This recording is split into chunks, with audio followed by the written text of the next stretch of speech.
There we are.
Okay, well, we're going to get started because it is just after 6:30. So we'll start with an intro, and I am very pleased that we're going to be presenting this program tonight.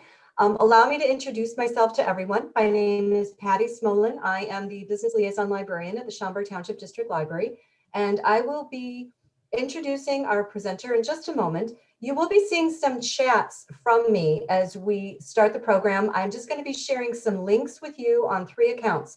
Some upcoming programs that we're going to have in November, some past programs that we have on the library's YouTube channel, and some library resources that may help assist you in your job search steps and strategy.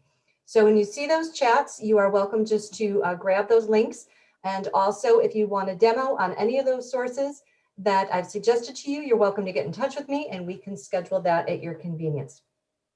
So tonight's program is Lene Alves, who is the president of Interview Like an Expert, and Lene will advise how to be more comfortable and confident on your job interviews and how to stand out from other candidates. She'll be covering top interview tips every candidate can use to boost performance in job interviews. So we have a lot of content to cover. I was privileged to see Lene's slides beforehand, and it's a wonderful outline of fantastic topics that are going to be really critical for our discussion tonight. I'm going to ask all of you, you're muted right now. If you have questions, you are so welcome to enter them in the Q&A and chat feature as we go along, but we are going to hold off until the end of tonight's session, which will probably be approximately 60 to 75 minutes, and then we will address those towards the end. If for any reason your question has not been addressed or you have follow-up questions, you are very welcome to get in touch with me or any of my colleagues. If you have any questions regarding the library, our print or e-sources, services, or collection, you can route them to me or to the reference department. Now that I've got all of that housekeeping out of the way, most importantly, I'm turning the floor over to you, Lene. I first of all want to say thank you so very much for accepting our invitation at the Schaumburg Library. Well, thank you for having me. It's really a pleasure. So thank you for inviting me and thank you for giving me the opportunity to share this information. I love to share all of this information to help job seekers enjoy more success. I also know that you are extremely proficient in LinkedIn. And we also talked that perhaps if the early part of 2021 allows your calendar, I would like to ask you to come back and address that topic with us too. Well, that's one of my favorite topics as well. I have a lot of favorite topics actually when it comes to job search, believe it or not. It is an art form and it's important to be informed. So the more information you have, information, as you know, as a member of the library, information is power. So I'm all about sharing information with those who want it and can use it and need it. So I'm excited to be here this evening. Well, with that being said, I'm going to put myself on mute and I'm going to stop my Great. video and the floor is yours. Perfect. Well, I will bring up my presentation then and get that into full screen format for everybody. So thank you all for joining this evening. I know people are starting to feel like they have a little bit of Zoom fatigue, but this is what we've got, folks. So we're going to make the best of it, right? I would love to be doing this in person if possible, but unfortunately, circumstances are such that we just can't do that right now. So we're going to make the best of this. I'm going to try and make this as fun as possible. This is one of my very favorite subjects as part of my business. I love coaching people on interview techniques. I love helping people succeed, build their aptitude in the interviewing discipline. So we're going to dig into all of that tonight. Every aspect pretty much will be covered. So without further ado, let's get into it. I'll do a brief introduction of myself. As Patty said, my name is Lene Alves and I am president at Interview Like an Expert. I have over 20 years of experience recruiting, interviewing, and hiring top talent for top organizations. I started the first opportunity I had to be a recruiting manager was back at the Chicago Tribune many years ago. And that's where I started my love of this discipline and really learned a lot. So in recruiting talent for that organization, then I continued on in management roles throughout a number of other organizations. I was in sales. And so in every role I had, after this opportunity came up at the Tribune, I was in a hiring manager role. So I've been interviewing people. I created interview questions. I really know that inside out. But in addition, I want you all to know that I was also a very successful job candidate myself. In the last 10 years of my career, I secured 5 director level roles in a row. And these were not gimmies. These were not internal to the company I was at the time. So I know how to interview well. I know how to present myself well and to articulate what I need to in an interview situation. So I'm going to share as much of that with you this evening as I can. I'm currently featured and partnered with CBS 2 here in Chicago as their career coach, creating weekly content and segments for their Working for Chicago series, where they are really doing their part to help promote right information and share information for job seekers all over the market.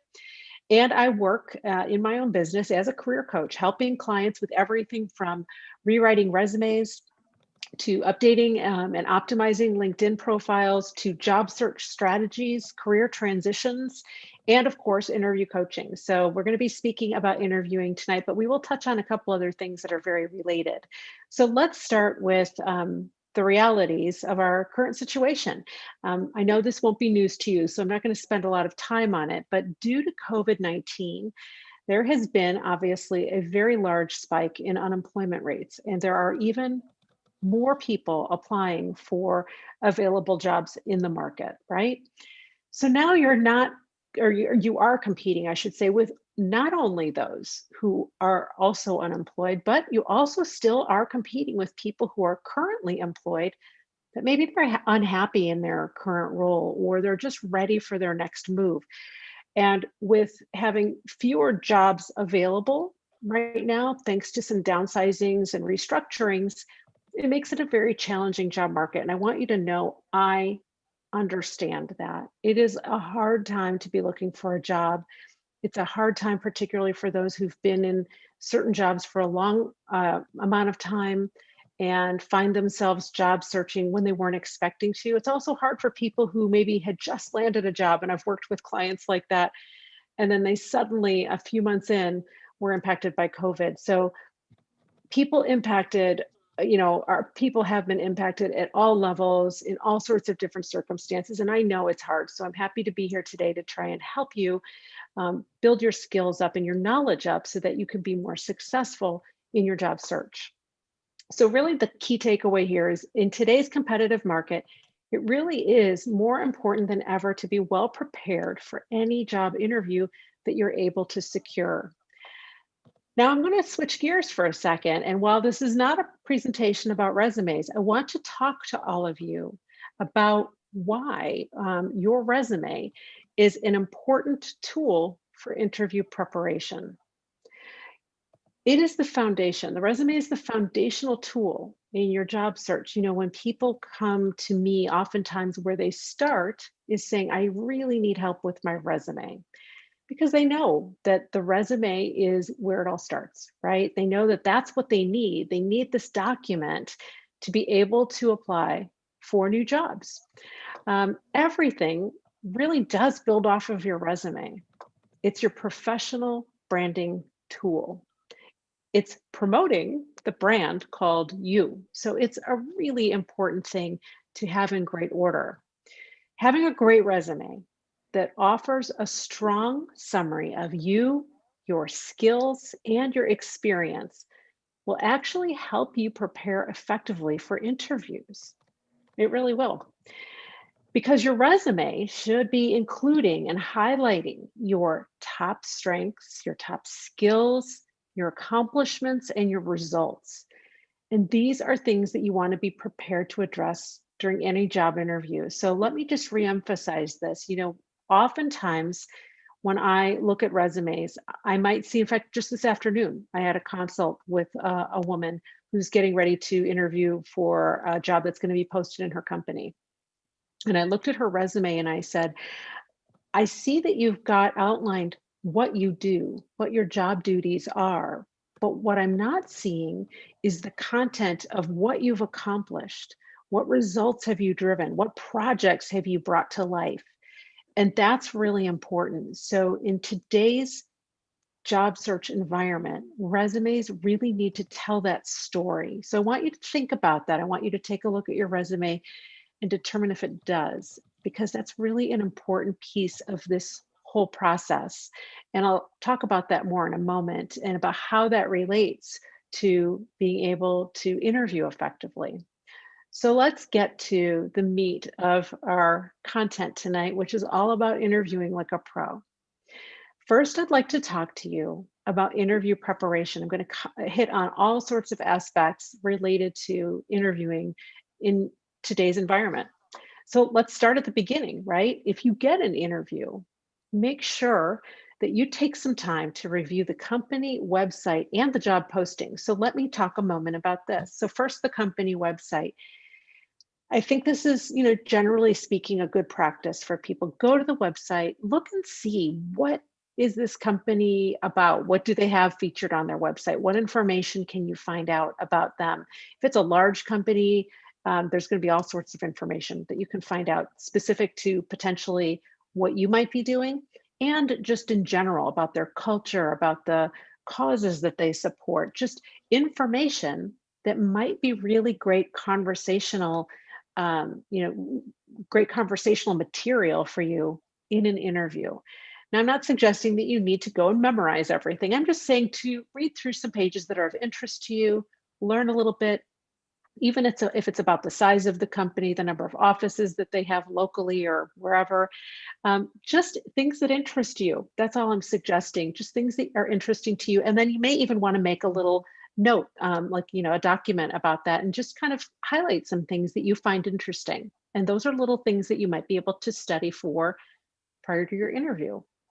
Now let's also talk about the job posting, because this is equally important. In today's day and age, and for the last several years, job applications are online, right? It's pretty rare that you can just walk in someplace and apply.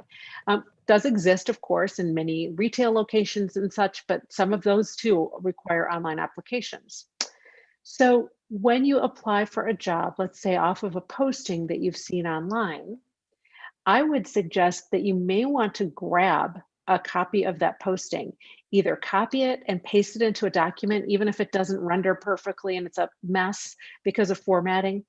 Because what happens is if you get an interview at that company and you go back to find the job posting, oftentimes it's gone, right? It's not active anymore. So it's kind of a good practice, particularly for those jobs where you feel like you're very well qualified. It's kind of a nice idea to hang on to that because it's going to come in very handy, very handy. You will want to see what are the skills that they asked for that you want to highlight on your resume when you apply, and then reinforce when you interview with them. What are some of the key qualifications that you know that you bring that align with what was posted for that job? Now, as we know, job postings run the gamut from like very little information to tons of information, right? So depending on that job posting, if there's good, valuable information there, either pull the whole posting or pull the relevant parts just so you have a record of them for future use should you get an interview at that company. You also want to review and highlight key items on your resume that demonstrate why you're a good match for the role. So really, I would, sometimes go through and highlight my resume, a copy of it, right before I would get on a call with somebody, let's say as an initial kind of screening interview, which I'll talk about in a few minutes. But highlighting those key items that are on your resume, or if you don't have those key items on your resume, then creating a little sheet that highlights them, right? In each job that you've held, what are some accomplishments you've had? What are some results that you've contributed to the organization that you were at previously? Because that is what your next employer is going to be most interested in, because they're going to look at those things or hear those things when you speak about them in the interview and think, boy, if this person did that at their last company or in their current role, that's something that they could do for us, and that's of interest to them. So you can even create cheat sheets. So like I said, whether it's a cheat sheet that includes maybe a few facts about the company that you think are interesting or relevant to your role or just interesting to you in general. A cheat sheet with some of your accomplishments, right?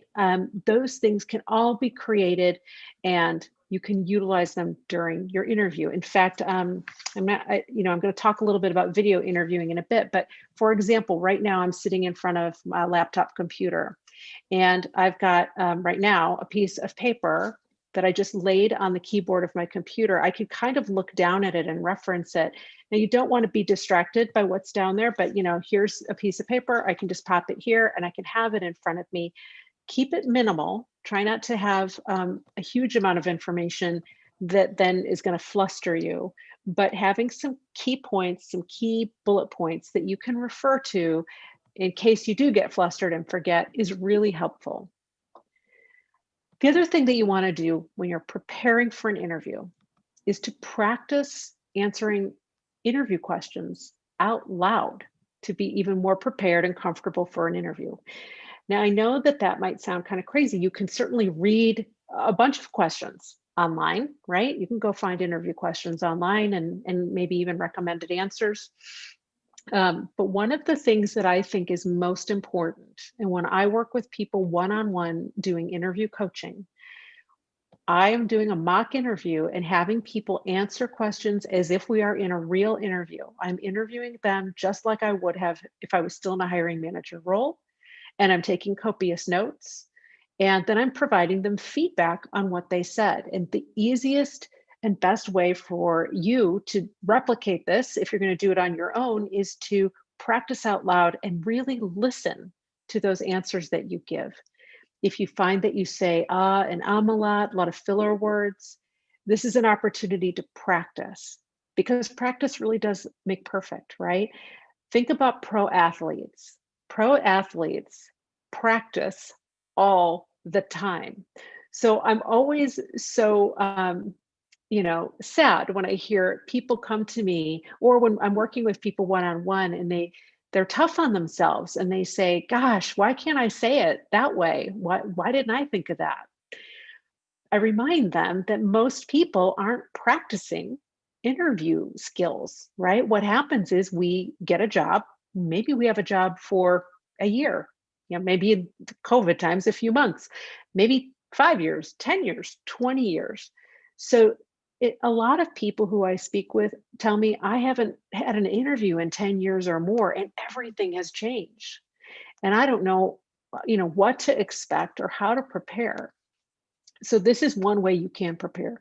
Speaking out loud your answers, and this could even involve writing your answers down and reading them out loud.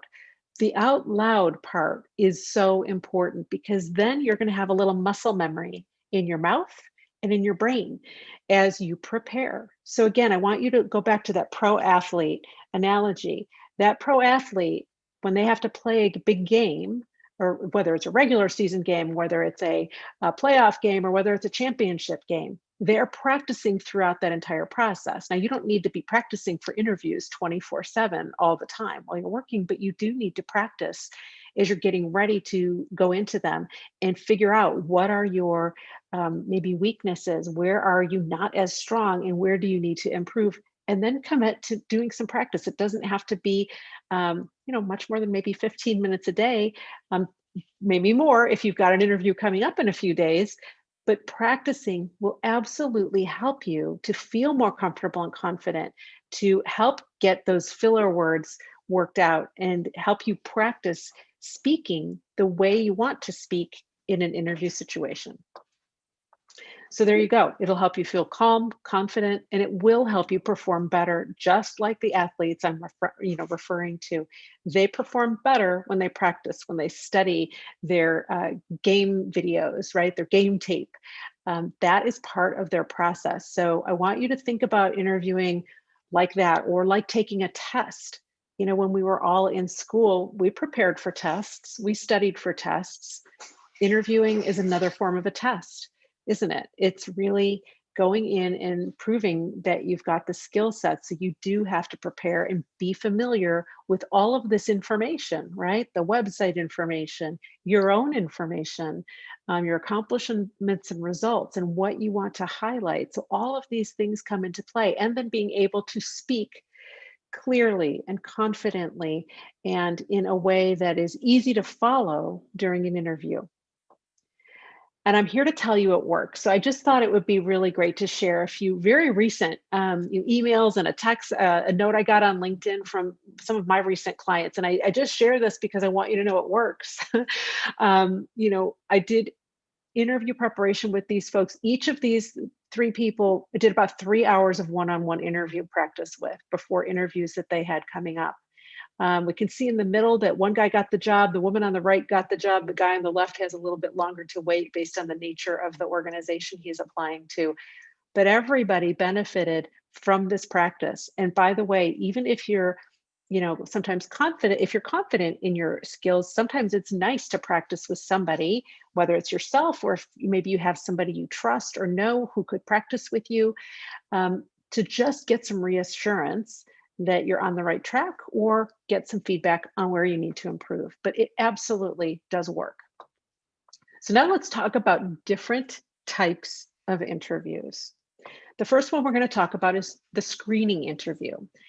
So typically, most interview processes start with a screening interview, phone or now video, right? Now everything's on Zoom. Now, again, this is really going to be primarily for a lot of large companies. I worked in corporate America for 29 years. So this is the process that I'm most familiar with, without question. However, every business may not do a phone screen.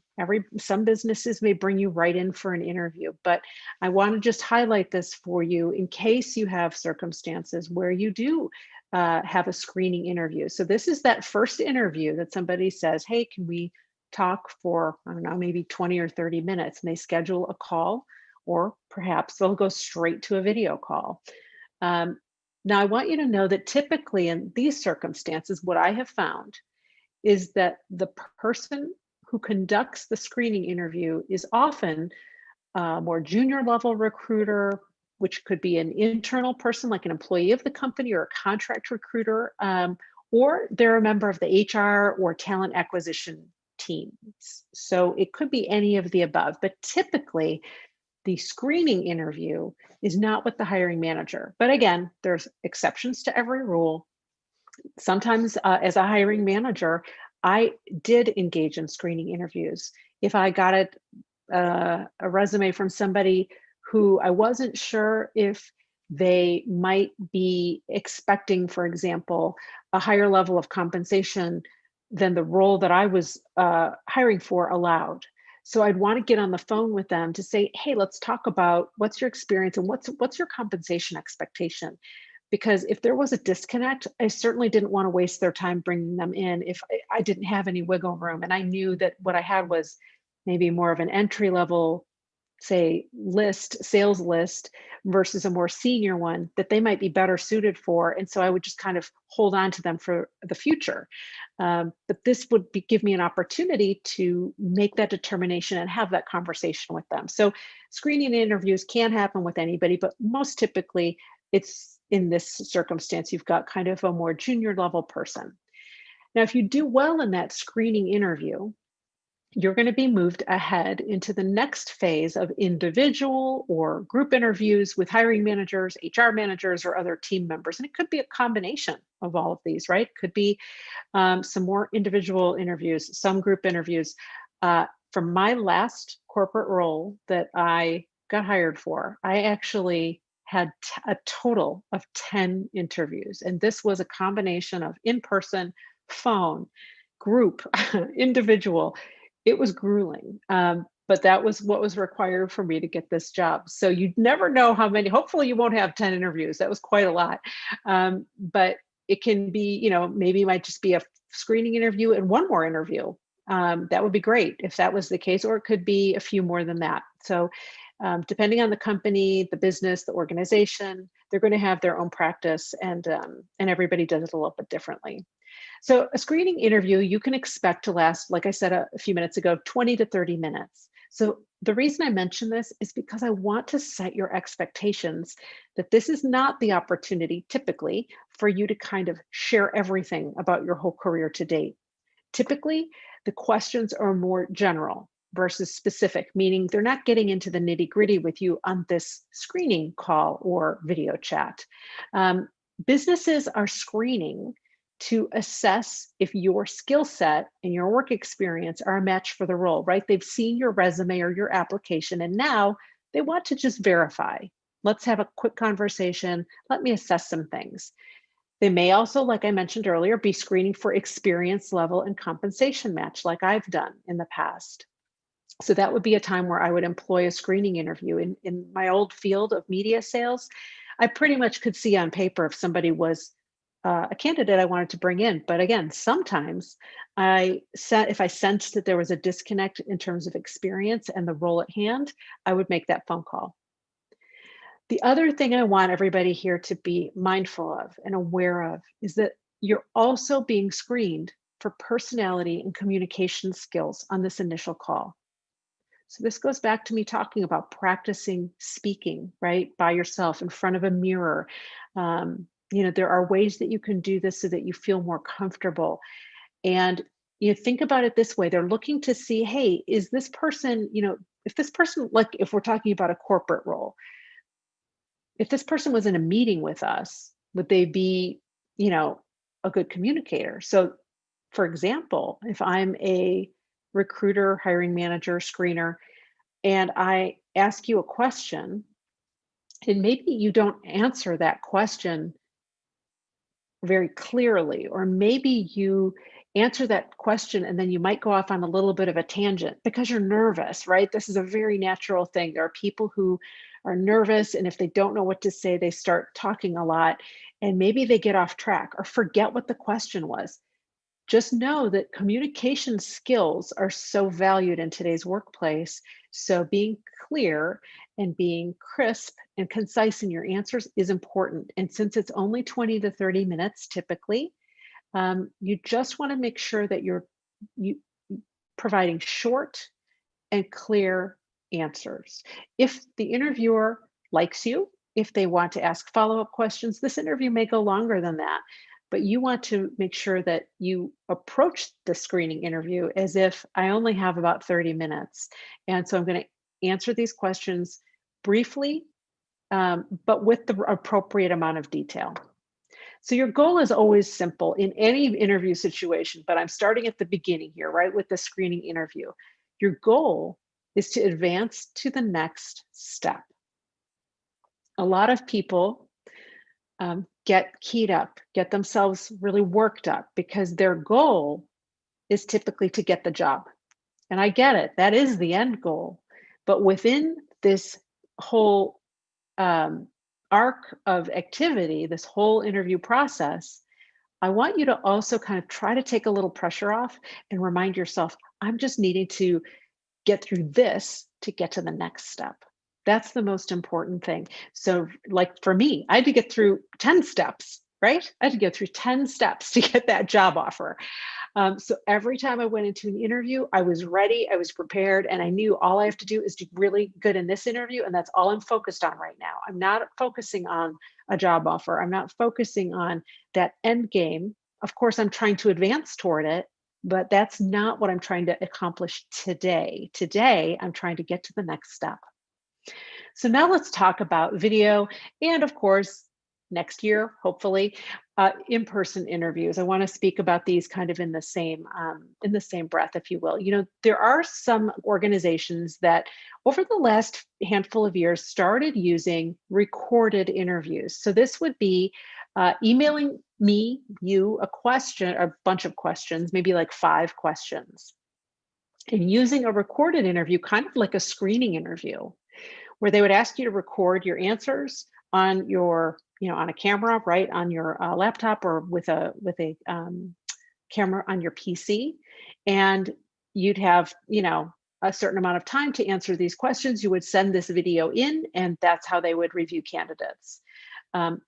I don't hear about it as much anymore, obviously, but I know they're out there. I just don't know if people are adopting them. I mean, I think the reason people did adopt them and probably will continue to use them, though I'm not sure they're the best tool, is that they're trying to save time, right? They're trying to save time. Instead of making a 30-minute screening call, they're thinking, let me just ask these people 5 questions. Let's see how they do on video. So I promise you that while some of you may be frustrated with constantly needing to be on video like Zoom, you also are benefiting by being able to learn these skills in case you need to do something like this, because sometimes that is what a company wants, and that is how they are having you submit in order for them to save time based on the candidates that they select, right, from the resumes that they've gotten in. So that's one type of interview that you can expect. Again, not probably the most common. I don't hear about it a ton, but I have heard about it, here and there over the last several years. So they're there. I want you to be aware of them. Then the other one is a live video interview, right? So this is like what we're doing now. So if I was, on an interview, I'd be on my Zoom screen looking at this other person. And that really replicates kind of the in-person interview as much as we possibly can these days, right? So let's talk about how you can practice and prepare for a video call. First of all, I want to, I do get questions about this. This has come up lately, and I just covered it in one of my group coaching meetings. First, you want to make sure that you position your camera at or about eye level. So right now, my camera is really right at eye level for me. So I've adjusted my seat to make sure that I'm sitting where my eye is looking straight at that camera. So you might, if you're using a laptop like I am, need to prop that laptop up on a box or on a laptop stand. If you've been watching TV lately, I'm kind of surprised, to be honest with you, how many people I see on news shows or anybody who's engaging in Zoom, right? Because the media industry has all had to leverage Zoom for newscasts. I'm surprised how many people have the laptop down on the table and they're looking down at it.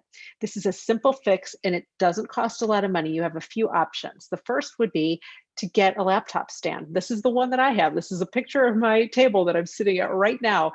I bought this just a few months ago and it was pretty inexpensive on Amazon and I absolutely love it. And it's portable. I can take it apart really easily and quickly, take it to an office, do whatever I want with it. I love it.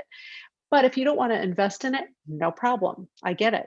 Here's what I was doing before I invested in this. I was using a cardboard box.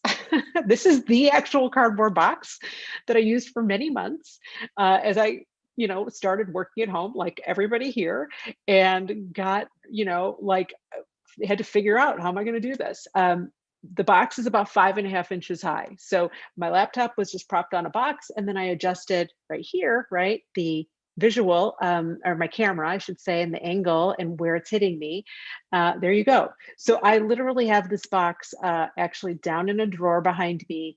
I went on a trip. I traveled out of town in early June, and I actually have the box flattened down, and I was going to be on video for CBS. And so I brought the box with me so that when I got there, I knew I had the right size kind of surface to pile my computer on top of. Now, I could have used books. I could have found something else there, but it was easy and lightweight, and I could fold it down in my suitcase. So this is what I've done. So you don't need anything fancy. You don't need to purchase anything fancy. If you order anything online, you get a small box like this one, you can use that. All right, number 2, I want you to practice into the camera and record yourself. I know that sounds like something that's probably making people cringe. You can do this on Zoom with a free account. You can record yourself. You can also do this on Facebook by creating a private group that includes just you as the only member. By the way, this is the exact technique I used as I was getting ready to start leveraging my Facebook group earlier this year and start going live on a very frequent basis during COVID. So I think it was in March, I started going live almost every single day. And so I wanted to make sure I knew where to look in the camera. Wanted to make sure I could see how I looked when I got recorded. So I created a group. You can do this too. You can name it whatever you want. In my case, I named mine my Interview Like an Expert practice group, and I'm the only member. So I could go into that group at any time and record myself and say, go live. But when I was going live, nobody was seeing it because I'm the only member of the group. Facebook would record it, download the video, then I could go back in and watch the video and listen to myself and look at myself.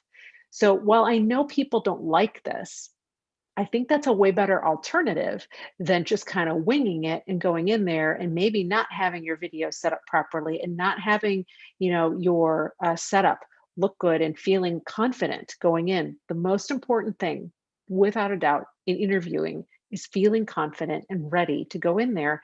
And now that we've got to leverage technology, I want you to feel confident with that as well.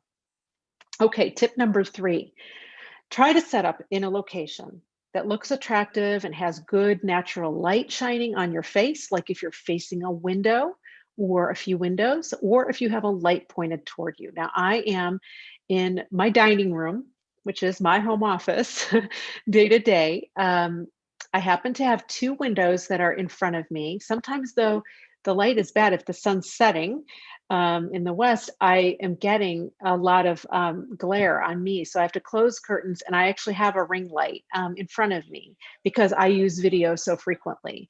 So I actually have a light shining on me. I also have the light above my dining room table right there. So I've got both lights.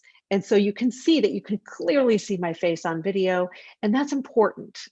So again, you don't have to invest in these things if you don't want to, but if you anticipate for any reason that you're going to be engaged in this process, whether it's job hunting, whether it's working from home for a while longer, I would say it might be worth looking into. And for example, this on the left here is a mini ring light. Now, this is the exact model I bought when I went again down to Florida in early June and was traveling down there, but I had to do these segments with the news. And I thought, I don't know what the lighting is going to be like. And as it turned out, the way I set up in that particular place that I was staying, the home I was staying in, I couldn't face a window. I was facing a wall. And so I faced a wall and I put this little portable light on top of a box, or actually, I think it was a cooler. A cooler in back of my laptop so that this little light was shining on me here. And you can see these different little filters, like a white filter, kind of an ivory, and an amber. Like the one I'm using right now on my large light at home is more of an amber light, which looks a little more natural than a white light. But you can adjust the settings, the brightness. The one on the right is one that a client of mine got after we did some work together, and she had like a bad video experience. She's like, God, the lighting's terrible, even, no matter what. This is called a Lume Cube, Lume.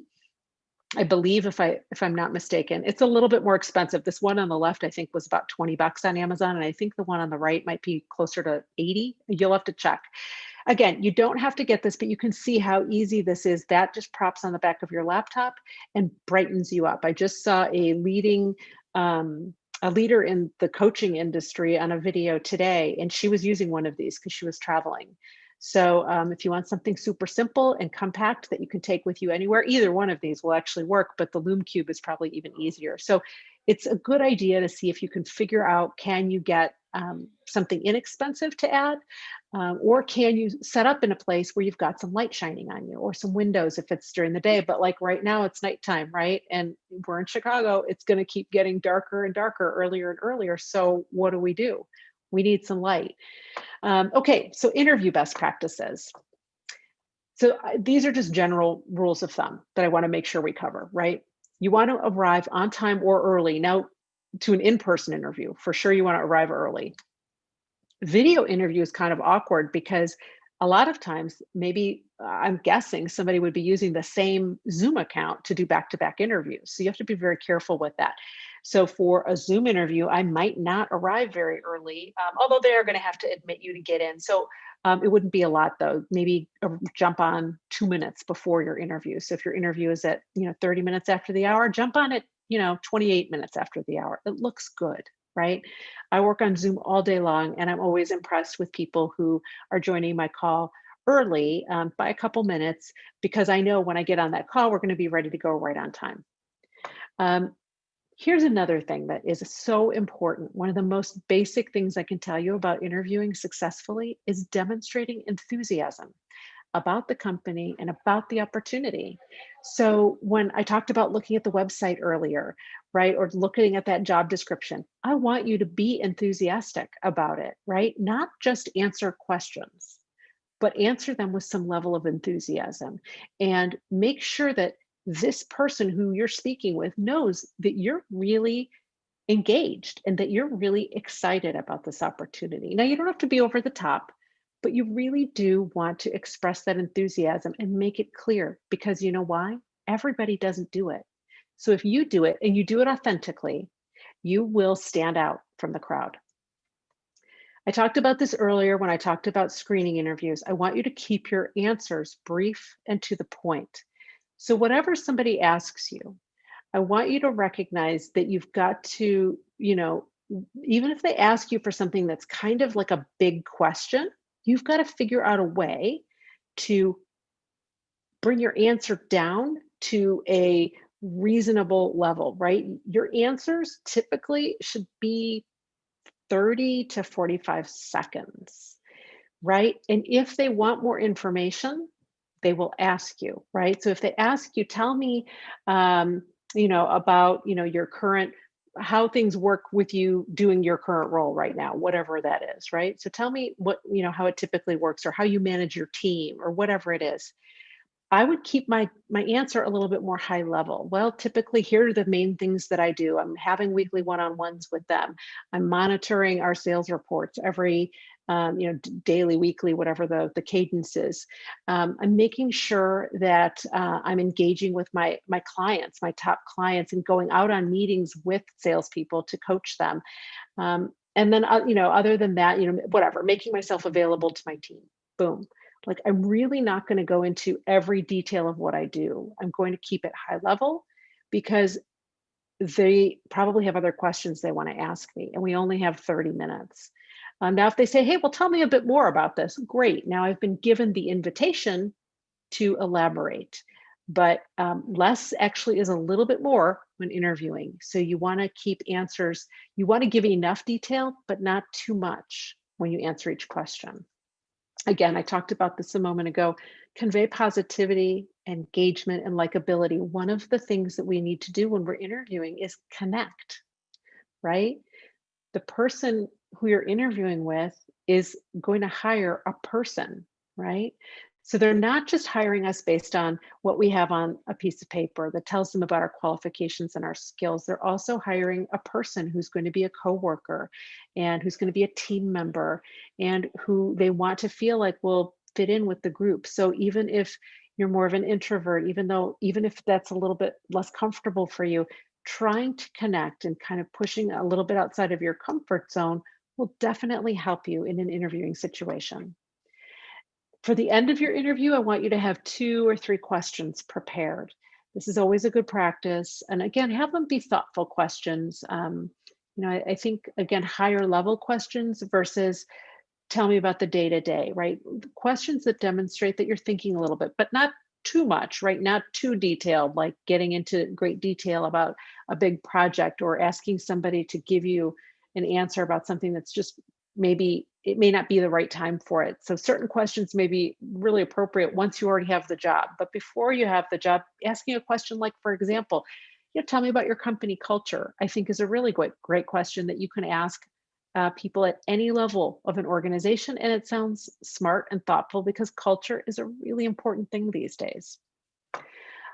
I also make sure to recommend that you ask for the email address of anybody you interview with. Now, everybody won't always give it to you. Sometimes an HR person is coordinating, so other people may come into the interview process and they may not give you their email address, or you may forget to ask, but I'm just here to remind you, ask them.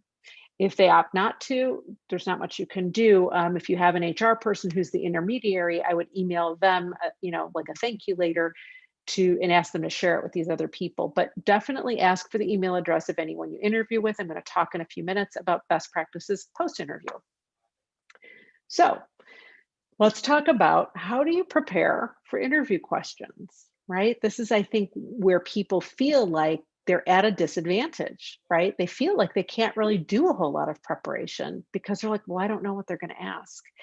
But there are some general guidelines that I can help you with and that can help you prepare. So there's really 2 types of interview questions.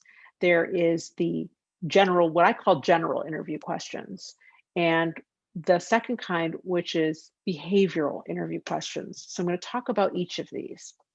First, let's talk about general interview questions. These are questions like, how did you hear about this opportunity? Tell me what interests you about the position. And what do you think are the most important skills required for this position?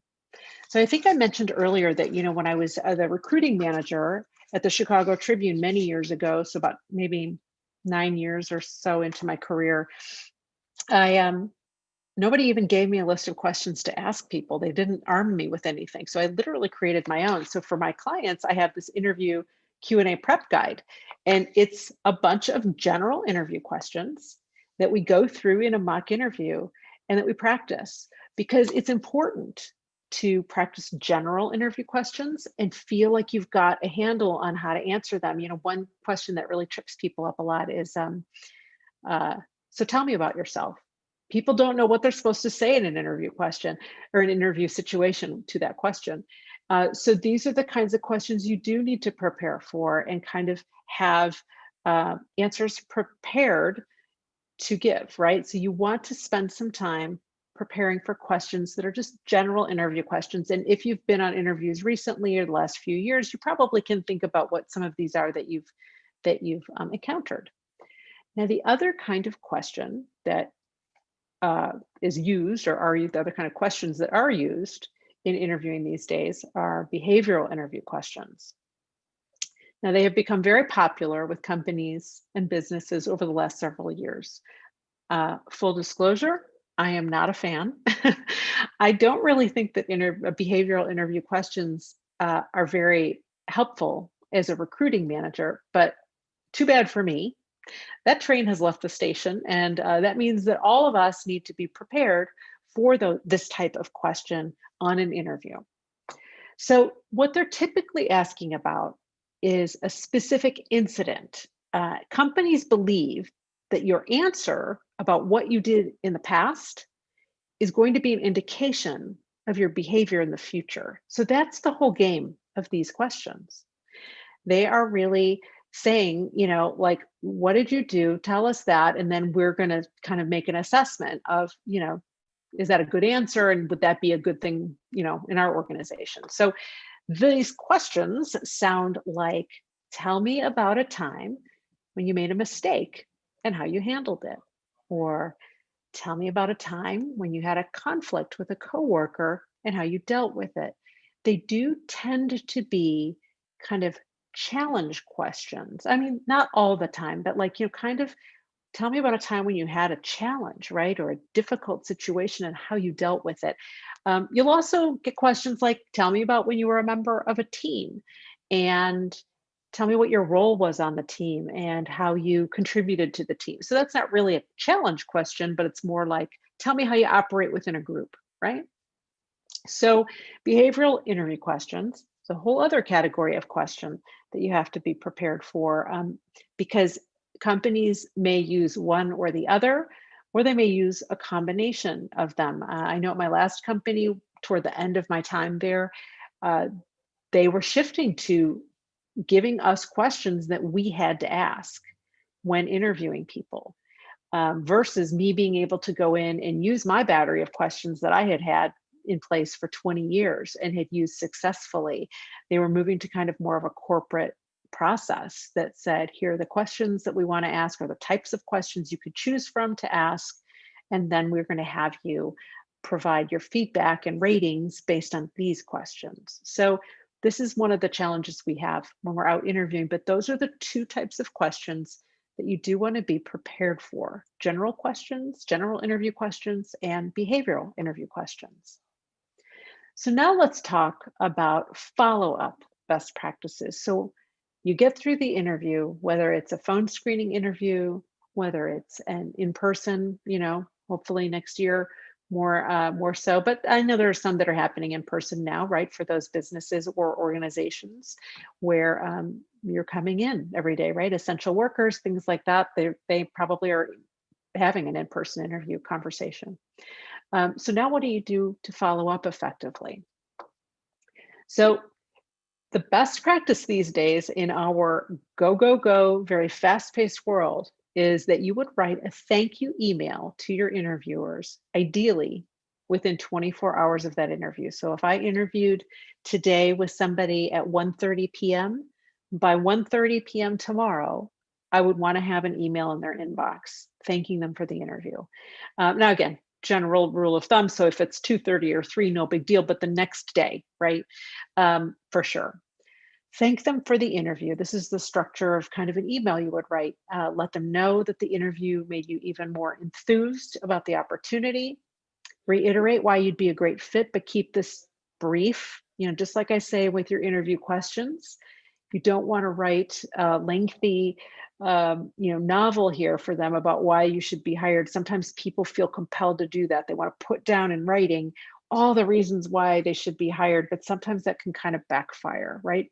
People just can't ingest that much information. So keeping it high level but impactful is really going to help you the most. And then, of course, close by letting them know you're looking forward to their feedback and you're looking forward to hearing about next steps. So this is a best practice. Now, people also can write, obviously, notes. So we'll talk about that too. But if you followed up with somebody through email, you can wait 4 to 7 days before following up again. I know a lot of people really get wound up about, when do I follow up next? How often do I follow up? And again, some people have the attitude that, following up a lot and very frequently is going to help them stay top of mind. I get that. But it also could have a negative effect on you, right? Depending on the person on the other end. If they don't receive that well, they may not appreciate that. So I like to say, be regular in your in your follow-up, but not to the point where it seems over the top. And do try not to be discouraged by a lack of feedback. I know many people are frustrated because they get ghosted by recruiters, by hiring managers. They have an interview even, which boggles my mind that some people will actually interview you and then not follow up and let you know that either you're not being considered or that you still are being considered. It's terrible. But many employers are swamped. Of course, these days business is a bit crazier than it was, several months ago. So sometimes the process does take longer than even they would like. I have a gentleman who's in one of my job search groups, and he had a job that he was hiring for, put on hold. Now it's back online, right? And he's just hoping that those people he interviewed are still available, and they've, followed up and kept in touch. Um, but know that this is a reality of today's environment and in general. Sometimes people can't control in their company how quickly things move. I know I worked at a very large company in my last role, and there were absolutely things out of my control. I could have been ready to make a job offer following my last interview with somebody, but the process that I had to go through internally to get an offer put through, approved, et cetera, could take a week, could take more. So sometimes that's out of my control as a hiring manager even. So stay the course. Feel free to reach out weekly until you get a response. I mean, obviously at a certain point, if they just won't respond, there's nothing you can do, but don't hesitate to continue to follow up. You deserve a response. So let me address what I was going to talk about written thank you notes, because some people on the call maybe are thinking, gee, I'd rather write a written thank you note. Well, that's kind of difficult today, right? So many people are working from home. So they're not going to give you their home address, I don't think, to mail an email, mail a thank you note. So it's something that in all likelihood, you really don't need to worry about right now. Once um, things, business kind of maybe gets back to normal, then, and people are in their offices more, if they are, then that practice may be something that you can re-engage in. But for now, it's probably something you don't have to worry about. So that's kind of good news. An email thank you is absolutely appropriate, and it is pretty, well, I think, received if you are emailing somebody within 24 hours and letting them know that you appreciate the time, et cetera. And then following up respectfully and thoughtfully after that, so that they don't feel smothered, but that they know that that you really are interested in this opportunity, and you continue to express that enthusiasm for the opportunity in an appropriate way. So that is everything. I think I covered every angle of this that I could. When I do one-on-one coaching, as I think I mentioned earlier, I'm doing 3 hours of coaching to help somebody get ready for interviews. So to have 1 hour tonight, I wanted to try and give you everything I could from every angle, just to help you kind of feel prepared and feel knowledgeable about all these different things. If you want more information, you can certainly join my email list by visiting my website that's up on the screen and hitting the contact page. You can join my Facebook group, which is over 500 strong, and there's the name of it there. You can just search for that on Facebook and join. Or you can connect with me or follow me on LinkedIn. So if you liked what you heard tonight, but I know we're not done yet. We are now going to pop into some Q&A, which I'm really excited to dig into with you, but just wanted to make sure I mentioned those things before we dug into that. So Patty, I bet you have some questions for me. How did you know? Well, first of all, Lene, wow, that was a wealth of information, and you went through it paced with such a smoothness. When I saw that you had 55 slides, I thought that was quite ambitious to cover within the time frame that we had offered. But it was all very necessary, comprehensive, but really concrete advice that was very essential. I don't have, the first is just a comment and not a question, which was just thank you for, a patron just wants to say thank you for talking about when you don't get feedback, because that is very defeating. And I know when I receive comments from patrons that have gone through the interview process and then don't hear, and then continually, they just don't know how long do you send out the thank you note before it goes into the abyss. Mm-hmm.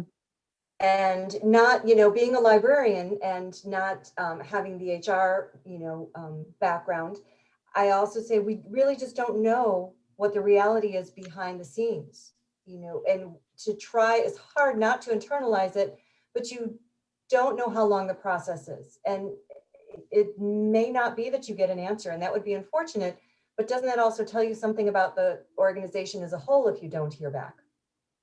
I agree, actually. And, so that I do kind of let people know that too. Look, if this is, how they're treating candidates, is this a good fit? Now I understand people need and want jobs. And so no matter what, that's usually their primary focus. And so they really, feel frustrated, even if that's the case, not to be kind of just treated with respect as they should be. And I know when I was a hiring manager, certainly for anybody I interviewed, I always close the loop with them, even if that meant that I was telling them, you know what, I'm sorry we've selected somebody else. I never left somebody hanging because I just can't imagine doing that. But unfortunately, a lot of people do.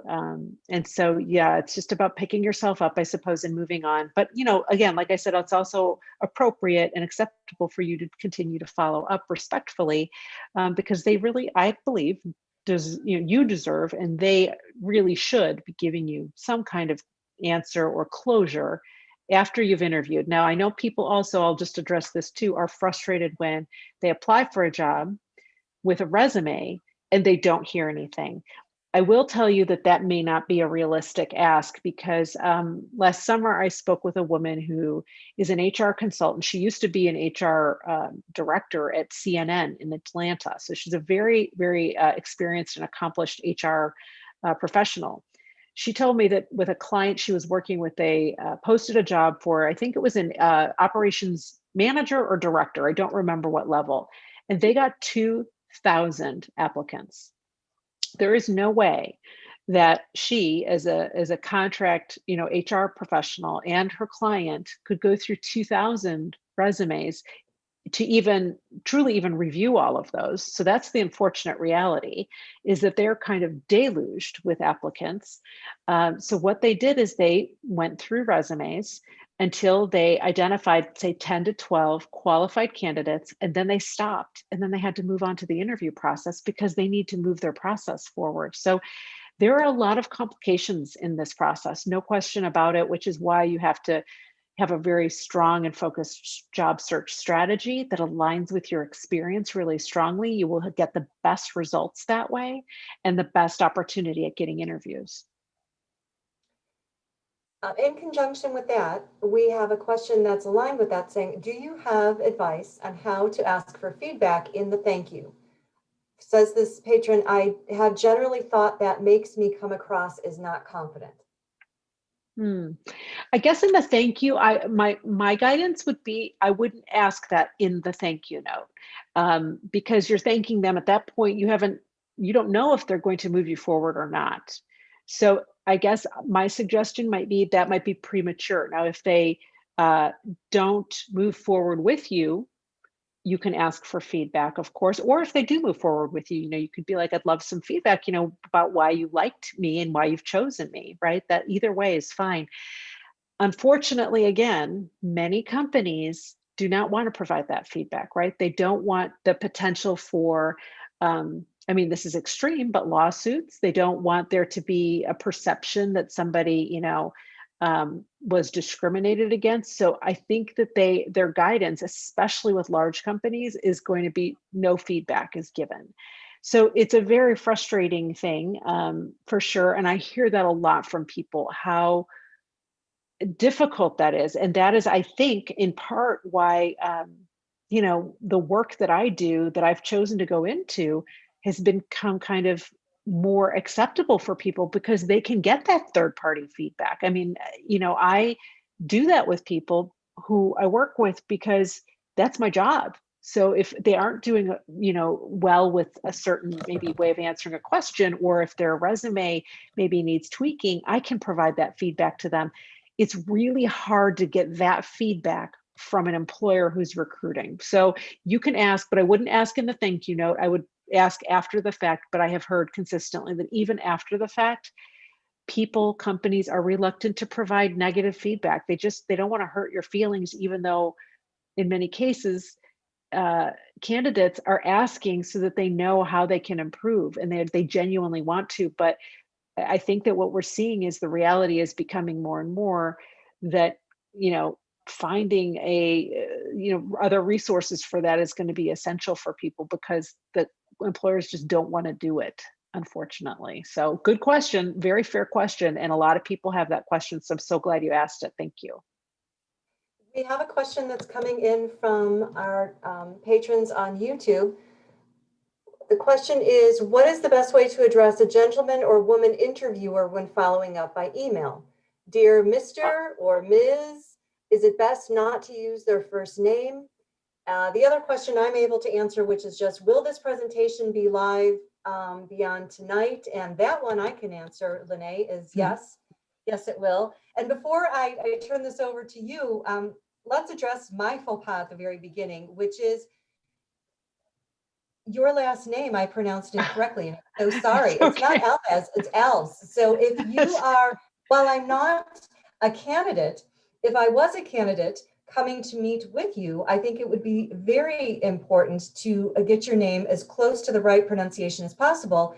And there would really be no excuse for me not to get it right, because I've seen you on CBS 2, and I should have paid more attention to the pronunciation. So let's just say the spelling of individual's name, the pronunciation of someone's name is well worth the time to investigate. But I'll leave the Sure, rest but of the no question. offense taken. No offense taken. And it does look like it should be pronounced that way. And I'm sure that if it was being pronounced in its properly, it would probably be pronounced more like that. This is just the Americanized pronunciation I grew up with. So no, don't worry about that. So the question, remind me, was that on the thank you note that they said? Read that first part I'll read again. it. Sorry, or was it? Yes, with following up. What is the best way to address a gentleman or woman interviewer when following up by email? Dear Mr. or Ms., etc. Is it best not to use their first name?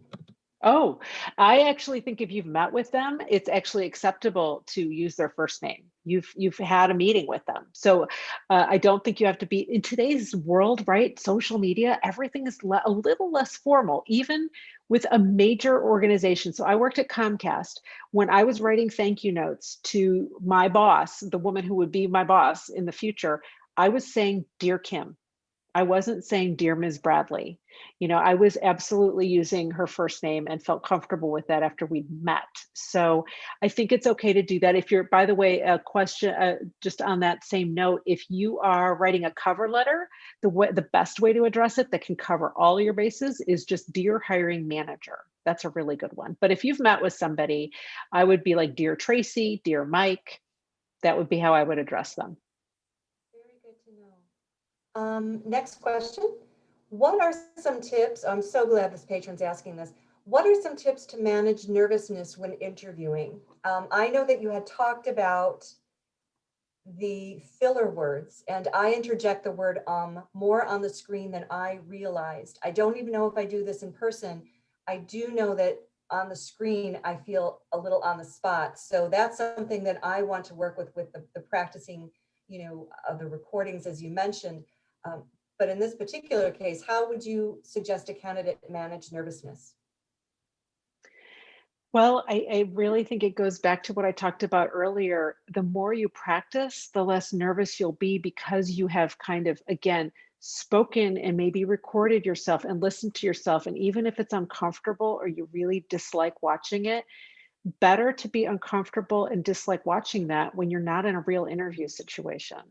Better to practice, because again, this is why athletes and all these other people, this is why they practice. They practice so that come game time, they've done everything they can do. It's like I said, it's like a test, right? In school, interviewing is just like that too. There's all this preparation we can do, but then when the interview happens, we've got to let that go and say we've done as much prep as we can. And by the way, having said that, I am really good at interviewing. I think both sides of it. And of course, I'm nervous when I go interview. Why? Because there's a lot riding on it. I know I'm trying to make a good impression, and I'm trying to put my best foot forward.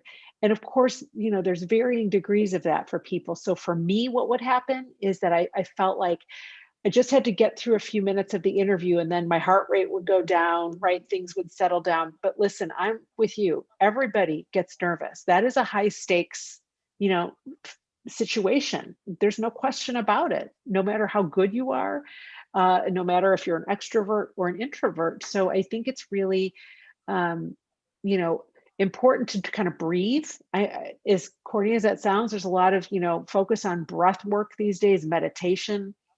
trying to learn how to calm yourself before you're in that really anxiety, provoking situation like an interview. So practicing breathing before you go in, trying to do your best to calm yourself and remind yourself that you've done the preparation that you need to do. Tell yourself, I know I bring great qualifications, kind of like some little affirmations you can tell yourself. So try to kind of provide some of that to yourself as best you can. But I think practice will really help, and pushing yourself to go through the discomfort of doing that. Whether it's by yourself, whether it's with somebody, right? Whether, like I said, it's somebody you know, whether it's somebody you hire, like a career coach. I mean, this is available to people, or whether you can find that service somewhere. The libraries put on so many great, job support, programs. There's a lot of ways that you can figure that out. But listen, everybody gets nervous, so even the best of us. So I want you to know that too. One more question, which is when it comes time to ask the questions, you had recommended 2 or 3 questions for the company. If the hiring organization does not ask, would you have any questions for us? Is it coming to an end, or can you therefore ask permission? May I ask some questions? That's a What is really the best great way to question. segue to that? Yeah. I mean, typically it is kind of up to the interviewer. I think that's a great point. Typically the interviewer controls that, right? And I always would make time as an interviewer to give somebody the opportunity to ask a few questions, in part because it was a way for me to assess what did they either how did they prepare for did they prepare questions, what kind of questions did they ask me. So for me it was part of the interview.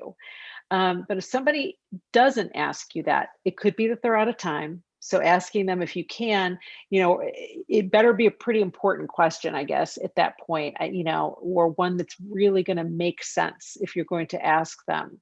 I mean, they just may not have time. So if you don't get asked, you could be like, I just have one question, but I don't know that it would be that urgent in that moment. So it's a tough one. I guess I'd have to say, read your audience. If you have good rapport with this person, or you feel like it's going well, you could be like, I just have a couple of questions. Would we have time for that? Would that be okay if I ask them of you? I think that'd be okay to ask. But if you feel like they're giving you the brush off, or they're trying to end this and they don't have time, you can still ask, but just pre-prepared, I guess, that they can say yes or no. Well, I think that's all that we have for questions, and I do appreciate that you have made time for the questions.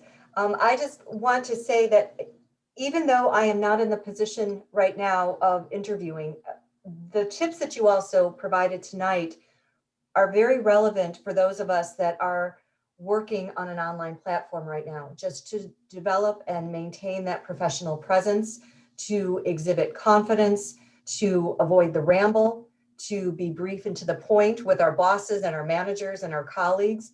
I don't want to, stray from the topics that's on our agendas that are being brought to Zoom. I think that the novelty of it has kind of worn off. We all know that we're on it. We're likely on it for the long haul to stay.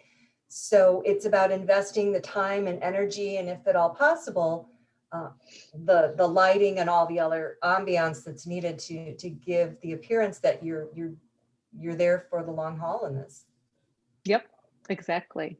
Well, good. I'm glad that you liked it. I think that, yeah, you're right. This can apply just to day-to-day work if you are employed right now, right? For sure. Absolutely. A number of things here. You're right. To our patrons on YouTube and also this Zoom presentation, in the chat, I've included a number of the topics that I had intended.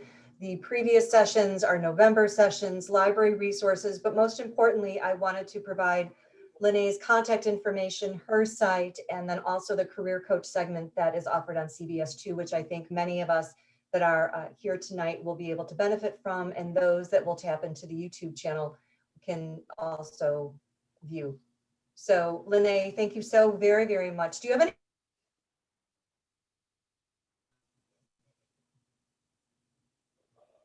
Oops, now we froze. Are we back? Are you back? There we go. Okay. Any questions for me before we bid each other adieu?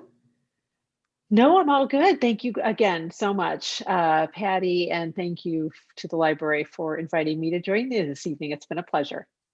It's been a pleasure here, and my only question to you does not have to be answered tonight, but it will be, when will we be able to work together again? And let's talk about that offline another time, because I would certainly like to invite you back, and I hope that you agree. Lovely. Oh, that would be lovely. Thank you. All right, have a nice night, everyone, and thank you for joining us. Thank you.